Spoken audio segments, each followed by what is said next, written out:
नमस्ते दोस्तों, स्वागत है आपका हमारे चैनल विश्वासवाद में।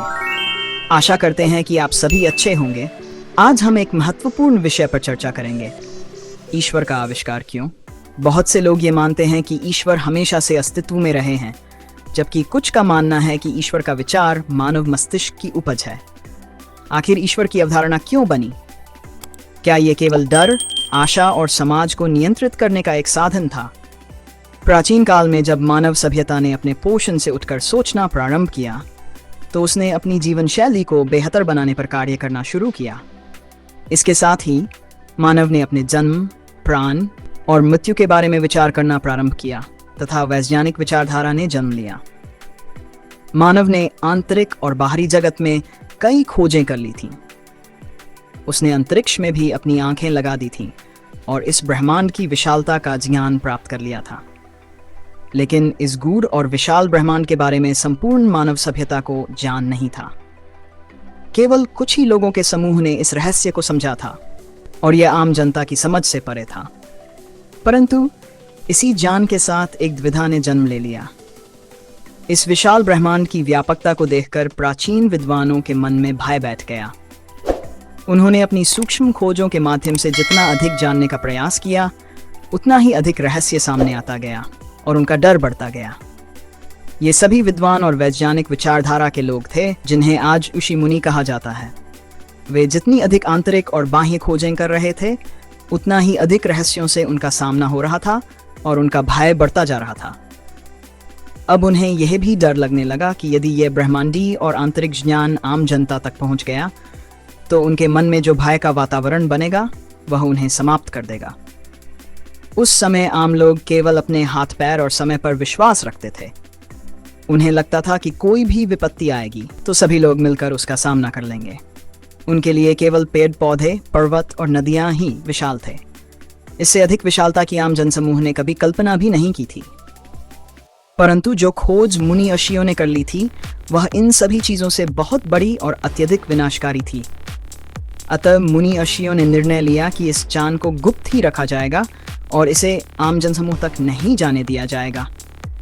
लेकिन उन्हें यह विश्वास था कि कभी न कभी यह सब लोगों के सामने आ जाएगा और आम जनता का आत्मविश्वास टूट जाएगा। वे ये भली भांति जानते थे कि जिस समाज से विश्वास समाप्त हो जाता है, उस सभ्यता का अंत हो जाता है। क्योंकि विश्वास की शक्ति को वे समझते और जानते थे, अतः उन्होंने इसे बनाए रखने की आवश्यकता को महसूस किया। तब उन्होंने एकत्र होकर विचार विमर्श किया कि वर्तमान समय में आम जनसमूह को केवल साधारण खतरों का ज्ञान है, जैसे खूंखार जानवर, आंधी तूफान और बलशाली अन्य मानव, जिनसे वे सामूहिक रूप से या अपने राजा के सहारे लड़ सकते हैं। समाज के कुछ बलशाली व्यक्तियों पर लोगों का विश्वास था कि वे संकट के समय उनकी रक्षा करेंगे। लेकिन यदि लोगों को ये ज्ञात हो गया कि इस ब्रह्मांड की विशालता में न केवल राजा बल्कि पूरी पृथ्वी का भी कोई अस्तित्व नहीं है, यदि कोई विशाल टक्कर हुई तो पृथ्वी ही समाप्त हो जाएगी, तो राजा की क्या विशेषता रहेगी?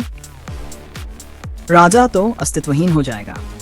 ऐसी स्थिति में मनुष्य विश्वास विहीन हो जाएगा और अकेलापन महसूस करके समाप्त होने लगेगा। सबसे बड़ी समस्या यह थी कि इस ब्रह्मांड में अब तक कुछ भी ऐसा नहीं मिला था जो रक्षक की भूमिका निभा सके। सब कुछ एक भक्षक की तरह ही भयानक प्रतीत हो रहा था। ग्रह, उपग्रह, तारे और अन्य आकाशीय पिंडों की गति एवं चाल भयावह थी। कोई भी ऐसी चीज नहीं थी जो आम जन समूह को यह भरोसा दिला सके कि प्रत्येक विपत्ति में कोई उनकी रक्षा करेगा। तब मुनीषियों ने यह विचार किया कि इस ब्रह्मांड का कहीं न कहीं अंत अवश्य होगा, इसकी उत्पत्ति हुई होगी। लेकिन जितनी भी खोज की जाती है, ये और अधिक रहस्यों से भर जाता है। सवालों के जवाब कम मिलते हैं, परंतु नए सवाल और अधिक बन जाते हैं। इससे स्पष्ट हो गया कि मानव सभ्यता कितनी भी खोज कर ले, यह रहस्य समाप्त नहीं होने वाले हैं और ये रहस्य ब्रह्मांड में ही है। अतः मानव ब्रह्मांड की सीमाओं से बाहर नहीं जा सकेगा।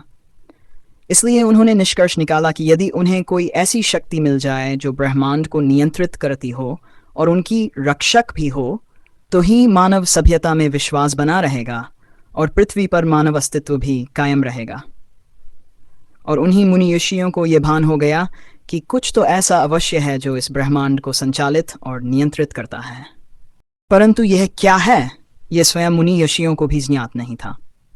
अतः उन्होंने गहन विचार विमर्श करके एक ऐसी सत्ता की परिकल्पना की जो सर्वोच्च हो, जो इस ब्रह्मांड को नियंत्रित करती हो, संचालित करती हो और रक्षक की भूमिका भी निभाती हो।